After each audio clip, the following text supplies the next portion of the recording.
time for you to spring over to the Politicrat Daily Podcast online store and check out all that is on offer, including the Spring Spectacular Collection, exclusively at the-politicrat.myshopify.com. So much merchandise, lots of t-shirts, there's hoodies, there's so many other things. Oh my gosh. You'll find them all available to buy right now. So hurry on over to the Politicrat Daily Podcast online store. The seasons are changing, and your wardrobe will change, and change for the better as you shed those layers and get into clothing that is more comfortable for you.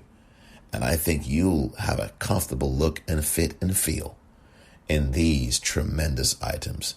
Colorful, eye-popping, attention-getting, with a real message, uplifting messages, and things for you to think about. Check it all out right now at the Politicrat Daily Podcast online store. Thank you for your support.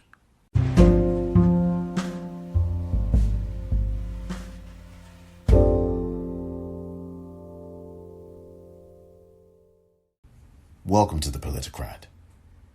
I'm Omar Moore. It is Friday, March the 26th, 2021. On this edition of the Politicrat, a conversation with the Academy Award-winning documentary filmmakers Dan Lindsay and T.J. Martin.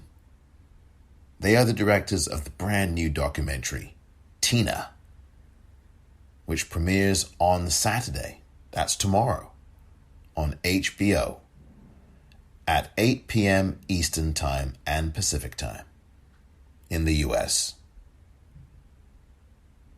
I must say, dear listener, that I hope you're well, and I must say that during the course of the conversation that I had with Dan Lindsay and T.J. Martin, I made a mistake, and I want to preemptively correct it. And I will also remind you again at the end of this podcast episode. I say during the conversation that Tina is premiering on Sunday, March the 27th. Well, obviously, since it is March the 26th and it's a Friday, it can't possibly be Sunday, March the 27th. So what I mean to say, and what I should have said, is that Tina is having its premiere on HBO tomorrow, Saturday, March the 27th, 2021. I want to make that very clear right now, and it is indeed going to be tomorrow, Saturday, on HBO at 8 p.m. Eastern and 8 p.m. Pacific Time. That's HBO. Do not miss it. It's tomorrow that it premieres, Saturday. So that is my correction. And again, that is the date you have to remember. Tomorrow, Saturday, March the 27th. And please ignore what you hear me say about the date and the time for this excellent documentary. With me on the Politicrat Daily Podcast today are two excellent filmmakers, documentarians who have won the Academy Award for their great documentary, which is called Undefeated. I urge everybody to watch that. It's available right now on Netflix. They've done a variety of other films together, documentaries, including the tremendously effective LA 92 about the aftermath of the infamous verdict in the case of 4 white police officers in Los Angeles who beat Rodney King so brutally. That's a really powerful documentary I urge you to watch. And this coming weekend on HBO and HBO Max, they have put together a masterclass of filmmaking with one name and one name only. And you know, if you mention the name Tina, I think most of those listening and watching will know exactly to whom I am referring.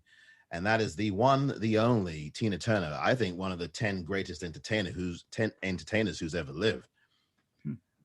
That said, I leave no further introductions except to say welcome to Dan Lindsay and T.J. Martin. Gentlemen, thank you for being here on the Politicrat Daily Podcast.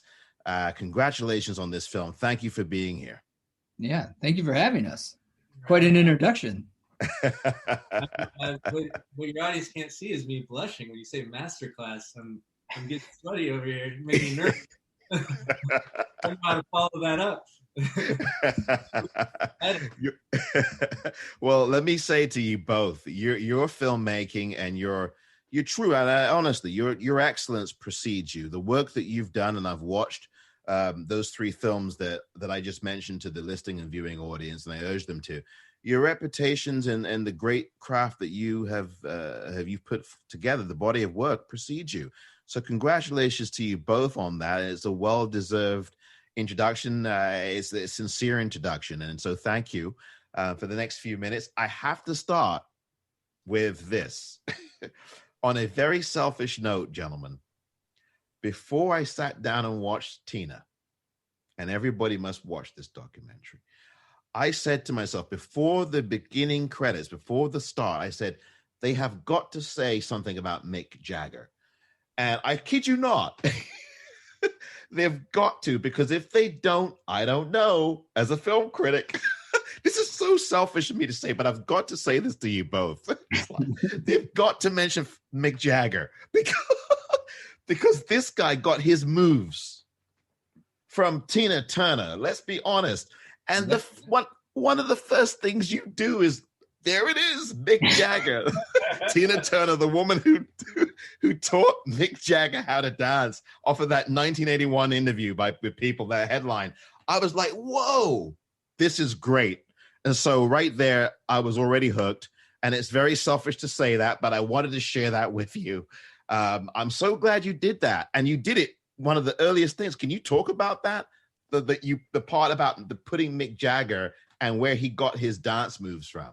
Yeah. I mean, it's so, number one, I really appreciate that you admit that, and that even coming into it, it's like, I need these things in here, right? And I think that is something that as filmmakers is always on our mind, especially with something like Tina Turner, right? Where arguably this should be like a 10-hour mini series to really do justice to her life, her artistry, her music.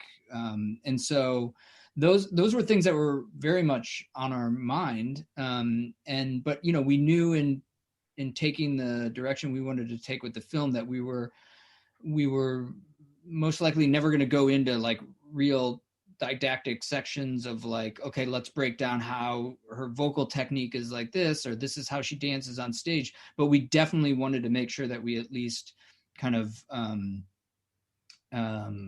that either through the subtext, by just allowing performances to play out, so you can just as an audience be like, we don't need somebody to say she's an amazing performer, you can just see it because it's so evident, and then to be able to kind of work those other things in there, like you're saying, via the story we were telling. So for us, the story we're telling really does start with the first time that Tina Turner was public about her life with Ike Turner, and that was in a 1981 interview in People magazine. The added benefit is that article, by having Carl Arrington, who wrote the article, read some of that stuff, it allowed us to get some exposition out about the power of Tina as a performer, and, as you said, the fact that she is the one who influenced Mick Jagger and the Rolling Stones, which, when you see the film, you'll see is also kind of subtly comes back later when, ironically enough, Tina says, I want to be like Mick Jagger, when it's like, wait, you were Mick Jagger. Absolutely. And that really did ring a bell when that moment comes later on in this fine work that you've both done. I do want to ask you both as well, by the way, even before getting into a few other questions, is how did you have this opportunity land at your doorstep? You're both excellent filmmakers. That's clear. And the work shows that, and your craft shows it. I dare say, to be crude, if you don't mind, winning an Academy Award certainly probably did not hurt you. But I asked this question out of great respect for you both, because Tina Turner, as you point out in this excellent piece of work that you've both directed, was very wary of wanting to watch, obviously, What's Love Got to Do with It, the 1993 feature film with Angela Bassett and Lawrence Fishburne. She didn't watch it. She said she didn't watch it. And the book that she wrote with Kurt Loder, I, Tina, was one she thought that would put to rest a lot of the media and what these accounts were with Ike, who I really don't want to talk too much about, because I'm sure you've had a lot of questions about that, as has she. How did you get Tina Turner's trust as well, in addition to this opportunity? Because this is an enormous opportunity, and you took the ball and ran with it and gave her such a brilliant and respectful portrayal and a full accounting of those parts of her life. So can you talk a bit about the trust and about how this opportunity came to you both? Well, first off, I really appreciate your words and your perspective on that. The film came about. It actually started with Simon Chin and Jonathan Chin, who also produced our last film, LA '92. They had been working with Tina the musical and doing some ancillary videos to help support the musical. And through that, they were able to meet Irwin and Tina and develop a relationship with them. And they kind of sold through this idea of how has there not been a authorized Tina Turner documentary. And Tina and her husband Irwin, after some time and some thought, agreed to made an agreement with them that they would participate in the film. Then they came to us to see if we were willing to direct it. So they were already on board. And honestly, we were skeptical, and we were a little bit hesitant at first for a variety of reasons. One is, we weren't sure if two men should be kind of voicing and helming and authorizing a film about Tina Turner. And another one was we've been asked to do kind of celebrity driven films before, and we always feel that they're a little bit more, there's not really a story at the center of it. It's a little bit more leveraging the story, and it ends up kind of being more like a profile. And so after doing a little bit of due diligence and a little bit of research, and specifically reading I, Tina, the book she co-wrote with Kurt, we realized that she lived an extraordinary life, because we just knew the broad strokes. We didn't even know the details of it. And it gave us the insight that maybe we can actually make a proper film. So it's a film first. It just happens to have at the center of it one of the most iconic performers of all time. And so then we said yes and decided to commit to the film. But we still had this question of, like, to your point, like, there's been all these other iterations of the telling of her film, the book, the movie. She also released, a couple years back, another book, My Love Story. There's now the musical, which gave us a tremendous amount of anxiety, thinking, oh no, what have we done? What are we going to add? How are we going to add value to this story?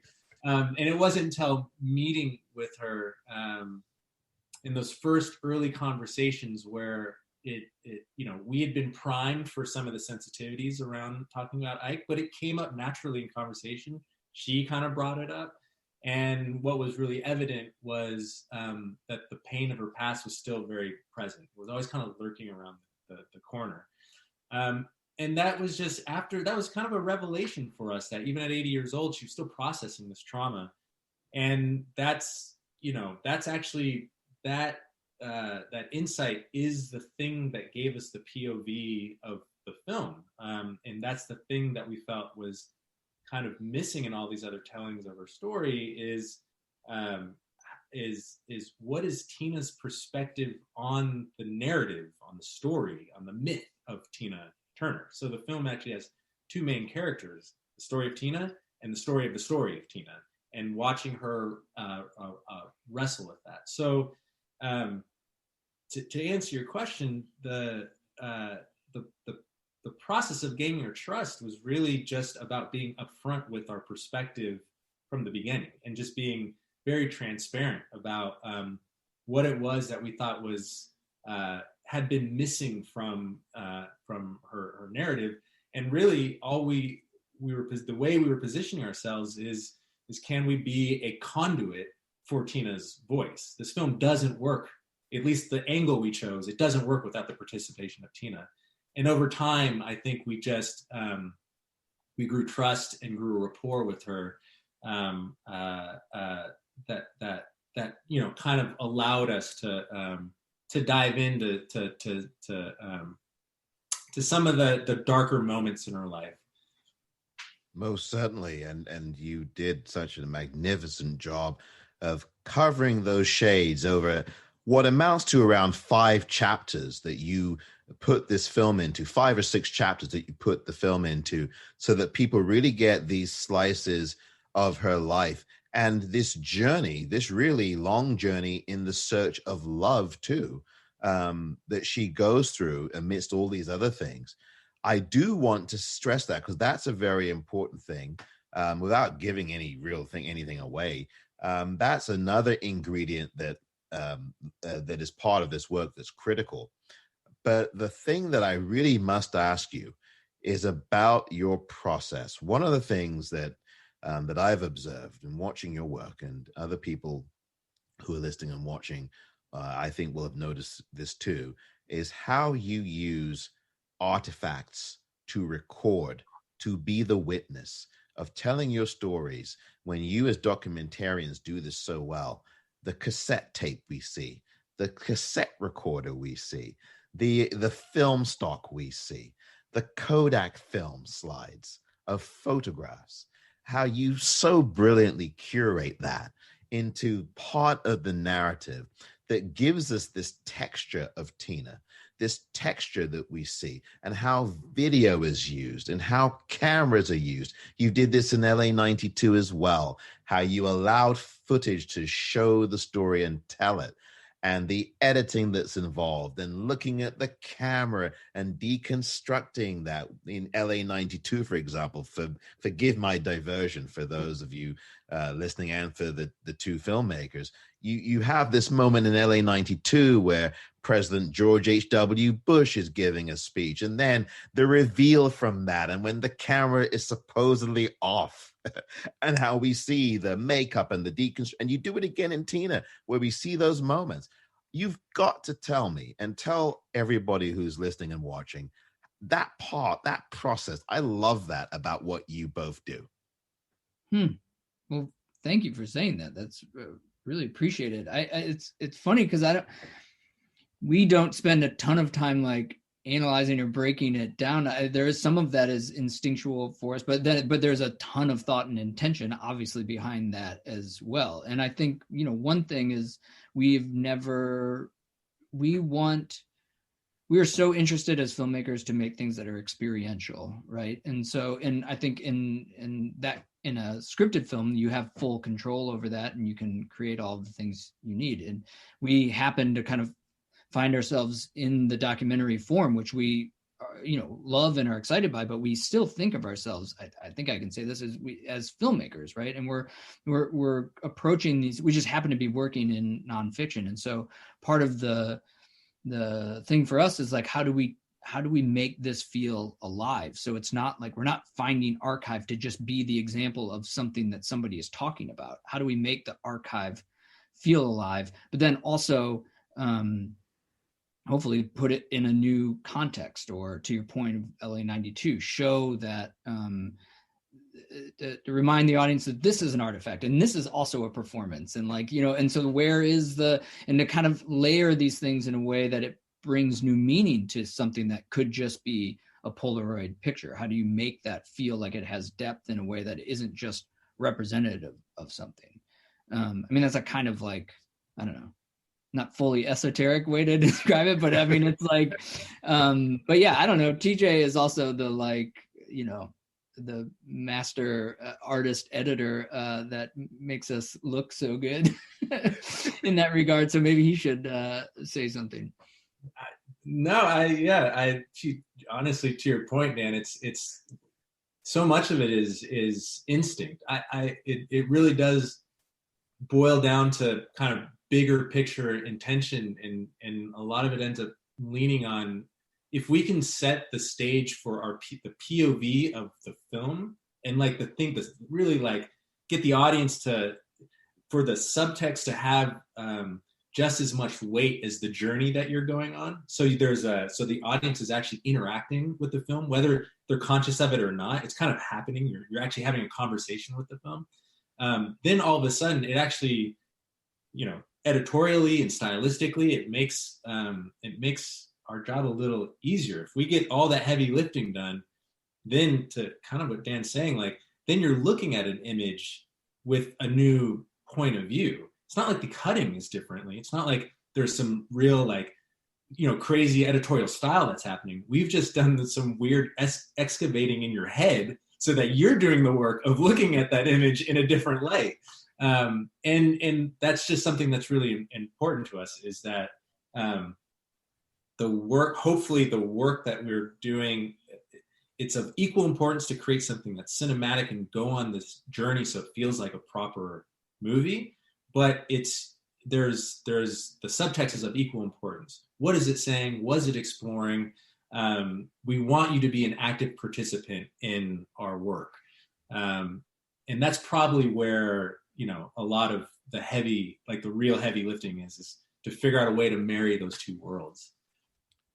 I really appreciate how you're both talking about this too. And I hope that the audience listening and watching does. I'm sure they do. One of the last things I want to ask you in the couple of minutes or so we've got left here is to talk about Tina Turner, what you discovered along the journey of making this film over the year or two, or maybe longer, that you may have put it together, that surprised you, things that, you completely did not know, things that challenged you and maybe shaped the way you made the film, or maybe forced you to change course somehow during the course of this journey. What things about Tina Turner surprised you, challenged you, gave you this extra admiration for her? Can you talk a little bit about that in the last couple of minutes that we have here? Yeah, I mean, I'll say something. I mean, there's so much, and I'm sure TJ has things too, but one that popped into mind with the way you're asking the question is, for us, it was I think we entered the project and thinking, I think like a lot of people do, that Tina came forward with the truth of her years with Ike as a means to be like, I want to shine a light on something. And I think one of the big discoveries for us was finding this 1981 People magazine article, which, when we found that, because we assumed that she revealed this stuff once she became famous and through the book I, Tina, but really it was in this article, and the date is something that really stood out to us, because we knew in 1981 Tina Turner wasn't like on MTV and filming like the stadiums or anything like that. She was playing in Vegas and she was doing the cabaret circuit at hotels, and so it was like, why would there be a profile of her in People magazine? And that was when we, in talking with her and the writer and her manager at the time, Roger Davies, we learned that the reason that Tina did that was she was having trouble getting a record deal in the United States because people associated her with Ike, and Ike did not have a great reputation in the record industry. And no one really understood the truth of their relationship. And so Tina decided, as a means to actually separate herself from Ike in that part of her career, that she would speak the truth of what their relationship actually was. And then the discovery, or the not discovery, but the irony, of course, being that in that decision, Tina in some ways tied Ike to her identity for the rest of her life in a way that she was never able to escape. And I think that was a real discovery for us and revelation. And again, why we wanted to kind of shape the film in the way we did, to really look at the reverberations that decision had throughout the rest of her life. Yeah. Go ahead, TJ. I was just going to say that I mean, because we didn't know the details of her story, there's a ton of kind of crazy anecdotes and new discoveries for us. I still think that the biggest one is the thing we discovered in those first conversations, recognizing that we too fell victim to this notion that of the symbol of Tina, right? This symbol of strength and resilience means that she's overcome her past, and in discovering at 80 years old that it's quite the opposite, that she's making a decision to survive every day, that she's still as vulnerable now and still processing her pain and trauma was such a revelation for us it informed the POV of the film. Now having said that, we spend a lot of time where the film, and I appreciate what you said earlier, the film seems like it's on surface level, it's navigating trauma and processing trauma, but to your point earlier, it's a pursuit of love. And you know, as much as the film kind of leans in on that space and it's not a film about her artistry, the other thing that really was quite a discovery for, I think, the two of us, because we weren't necessarily like massive Tina fans, is to be reminded of how incredible of a performer and vocalist she is. She's you know, she's one of a kind. And I think our additional hope is that you know, we take these opportunities to really let a performance just kind of play out. Additional hope is that people will start to remind themselves and appreciate how unique and incredible she is as a performer. Well, I do thank you both and congratulate you both on this excellent achievement. Sincerely, congratulations to you both. TJ Martin, who you just heard from, and before he, Dan, Lindsay, both Academy Award-winning filmmakers of the film Undefeated, really good film that's on Netflix. But Tina, just one name, Tina, just once. Tina is coming up this Sunday, March the 27th, 2021 on Netflix, premiering not on Netflix, on HBO and HBO Max. Coming up this Sunday, March the 27th, premiering then. Please, everybody, go out and please watch this fantastic thing, this fantastic, wonderful piece of work. Congratulations, gentlemen, and thank you again for being here on the Politicrat Daily Podcast today, and all the best to you in the future. Thank you so much. Thank you. Really appreciate it. You're welcome. Very special thanks to Dan Lindsay and TJ Martin, the directors of the terrific documentary Tina, which, as again, I want to remind you, a major correction to make. Tina will be on HBO, premiering there tomorrow, Saturday, March the 27th. I made a mistake when I said Sunday, March 27th. I was completely wrong, and I apologize to you. Tina premieres on HBO on Saturday. That would be tomorrow, March the 27th, 2021.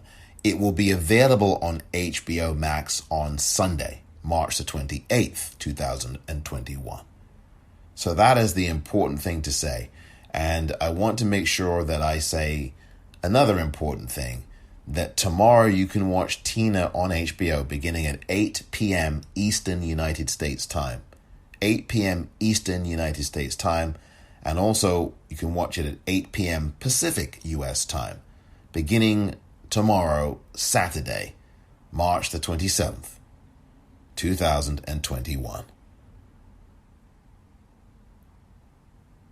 Thank you very much for listening to this edition of the Politicrat.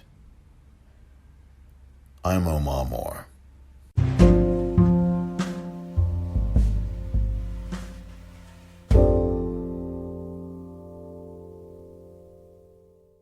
Time for you to spring over to the Politicrat Daily Podcast online store and check out all that is on offer, including the Spring Spectacular Collection, exclusively at the-politicrat.myshopify.com. So much merchandise, lots of t-shirts, there's hoodies, there's so many other things. Oh my gosh. You'll find them all available to buy right now. So hurry on over to the Politicrat Daily Podcast online store. The seasons are changing, and your wardrobe will change, and change for the better as you shed those layers and get into clothing that is more comfortable for you. And I think you'll have a comfortable look and fit and feel in these tremendous items. Colorful, eye-popping, attention-getting, with a real message, uplifting messages, and things for you to think about. Check it all out right now at the Politicrat Daily Podcast online store. Thank you for your support.